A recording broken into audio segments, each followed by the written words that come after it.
What were the impacts of COVID-19 on Canada, the Canadian economy in particular? What is the future likely to look like? What is the forecast for 2020? Stay tuned to learn more.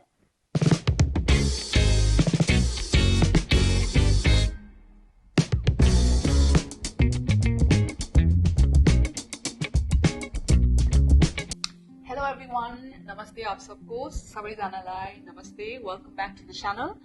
To anyone who's new here, my name is Srijana and I'm coming to you guys from the beautiful city of Toronto in Canada. I bring to the fore, or this channel is about life in Canada, about immigration as well, because by profession I'm a licensed immigration practitioner. I run my immigration consultancy firm based out of Toronto in Canada. So of course there's a lot of immigration discussion, but I also share my experiences around life in Canada, and going ahead I'm planning to share with you guys a lot more about my life in Canada, how I spend it, anything interesting, important that happens, and we'll talk about anything that is educational, inspiring, fun, entertaining, the entire gamut of it. Okay, now I have a bit of a setup here, as you can see, chai time setup. I'm a big fan of chai, a bit of a chai fanatic, so I should have named my channel Chai Talkies perhaps, but that was a bit of an afterthought. Anyway, so happy to have a chai time conversation, even though as you can see it is night, but anyway I drink chai all the time. So happy to have a chai conversation with you guys and talk about something that I thought would interest anyone who has Canada on the radar, anyone wanting to come to Canada, and even for people who are here already actually. So because we are going to discuss the impacts of COVID-19 on Canada, the economy in particular, the job market, and also look at what has been forecasted for 2022 or what it's likely to look like.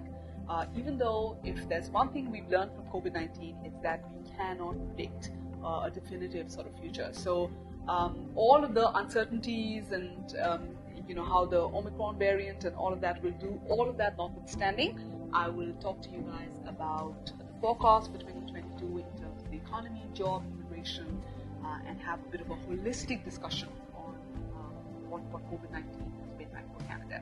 Okay, so you guys can get your chai, coffee, whatever, sit with me, and we can have a bit of an informal conversation. And if you guys have any afterthoughts, comments, any words of support, wisdom, please put it in the comment section, because I'm having quite a lot of fun having discussions on YouTube, people reaching out to me. It's been one very, very big, supportive, happy community. So thank you. Dhanyavad, Sabri Zanalai, please continue to interact with me. Now, COVID-19, let's talk about COVID-19 and what happened. So 2020, right? It's the year that most of us don't want to remember, but I'm anyways sort of tugging you guys and taking you guys on a bit of a memory lane and going back to the start of the pandemic in 2020. So like all other countries, Canada was caught a little bit off guard. We were not entirely prepared for the extent and the gravity of the pandemic. And so the pandemic had pretty much ravaged the Canadian economy as well. In April of 2020, we were looking at unemployment. We were looking at unemployment rates of 13.5%, which was the highest it's ever been since 1976. Now, let me tell you, let me put a little bit of a pause on the 2020 train of thought and tell you guys that as of now, in terms of COVID-19, we are talking about 3.19 million affected people, or there have been 3.19 million COVID cases in Canada, and 35,439 deaths. So, of course, like most other countries, COVID has had a significant effect on Canada as well. Okay, so back to 2020 and what we were discussing. So I was giving you this very grim look on 2020. So by April, the unemployment rate had gone up to about 13.5%, the highest since 1976. I remember, the news and all of the sort of breaking news and everything that was going on, and all very, very grim. There were so many unemployment insurance claims. So we were talking at one point in April 2020, we were looking at about 500,000 a week of unemployment insurance claims. The industries that were affected the most were tourism, travel, air travel in particular. These industries were significantly affected. Two of Canada's largest carriers, WestJet and Air Canada, were they were not doing well at all in 2020. So WestJet saw in 2020 about an 11% reduction in workforce. Air Canada, let go of people and about 20,000 jobs in 2020. So the impacts were significant, severe, most would call. Also in mid-2020, groceries were flying off shelves. People were, kind of doing this panic buying and stocking up for very apocalyptic days. Because no one really knew what was going to happen, and there was so much, there was just so much insecurity. It was so all very, very unpredictable, and so people were, stocking up, panic buying. You must have heard of toilet paper rolls vanishing pretty much from grocery store shelves because people were holding onto them and storing up like this sort of prized possession that everybody wanted. That was, those were really funny stories from 2020. A lot of small shops, local businesses severely impacted. I could see around me in downtown Toronto. I could possibly show you visuals of the underground path system, or that connects a lot of buildings, and a lot of people use it constantly because it's lined with shops, food courts, etc. But it was deserted. And the silence was so eerie and it was scary. It looked like, from some other sort of part of the universe, what I saw. And so I can show you visuals as well to show you, how stark the visuals were, and just how, how it ravaged the economy of Covid-19. So that was 2020, all grim. 2021, the onset of 2021 was the COVID continued to have its effects, but December 2020 was when the vaccination process started in Canada. So by 2021, the vaccine conversation had grown louder. People were actually going to getting their vaccination doses. So that percentage continued to increase, and the job market started to do a bit of a recovery.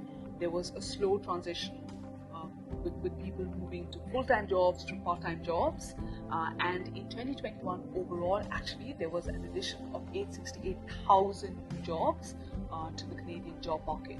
So that was a definite increase. From 13.5%, we were looking at unemployment rates in 2021 of 6% for the year, so that was a significant recovery. There were two provinces that did a better job than others of the economy recovering and jobs being added to the job market, and those two provinces were Ontario and Saskatchewan.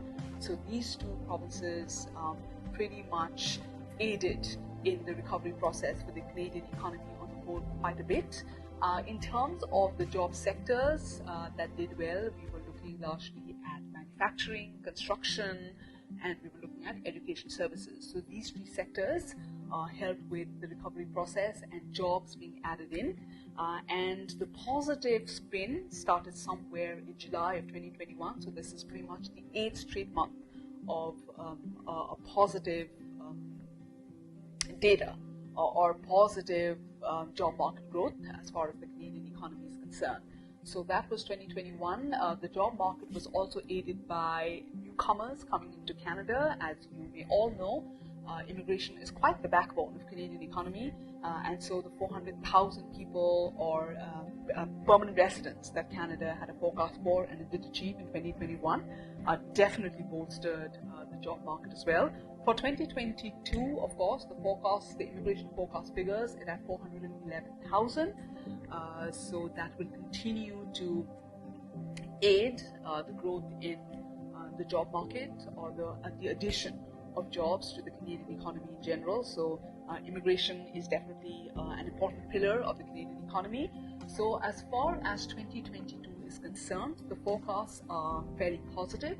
We're looking at 1 million vacancies in the first half of 2022 to play with. So there are quite a few jobs now that have been added to the economy. There's also a general labor shortage in the labor market workforce in pretty much all provinces. So that's why a lot of provinces are looking at easier NMI processes for people wanting to come in, a lot of skilled migration pathways for foreign workers where they don't even need a job offer. So all of that is to fill the Canadian job market with specialists or with specialized workers with skills to meet the demands of a growing workforce in Canada. So 2022, the forecasts are fairly positive. We are going to look at an unemployment rate of around 5.9% compared to 5.7% pre-COVID levels. And the sectors that will continue to do well are manufacturing, construction, and in fact skilled jobs in the technology realm. So lots of jobs in AI, cloud computing, etc. But in general, there is going to be a 2.1% increase in wages across provinces in most of the skilled sectors. So for anybody who has Canada on their radar or is looking to come to Canada in the foreseeable future, you can do a quick sort of, just look at the job market and look at provinces and what jobs are available. Go to job sites and you will get a fair idea of the kind of vacancies and openings that are here to give you a broad direction in terms of how you should be tailoring your job hunt process or once you're in Canada or what it looks like. So the impacts of COVID-19, of course, continue to play out. The Omicron virus is an important consideration. It's made a lot of news, this particular variant, and it will continue to have an effect. But also, most provinces are opening up. When the Omicron variant first started, our social distancing, restaurants at 50% capacity only, a lot of public places closing up, all of that came back, but now it's opening up. And I'm hoping that all of these measures are going to be loosened for good and that the economy, the job market, everything is going to look up. So that was a rough look at Canada, COVID-19, everything that transpired and what's likely to happen in 2022. I genuinely hope you find this useful. If you know of anybody wanting to come to Canada, please share this video and I hope they find it useful and insightful as well. And in the days ahead, I will continue to come back with topics that are engaging, informative, and also alongside topics that are fun and engaging. So thank you for all of your support. Guys, please comment with anything specific that you want me to cover possibly. I'm more than happy to take topics that you guys recommend and give my 2 cents on it. But I love engaging with you guys in general, so don't forget to comment, like, share this video, as I said, with anyone wanting to come here. And I will see you guys next time with another topic that is fun and engaging. Until then, I'm sending each of you lots of love. Stay safe, stay warm if you're in super cold countries like I'm in. But I'll see you guys in the next episode. Until then, lots of love, guys. Bye.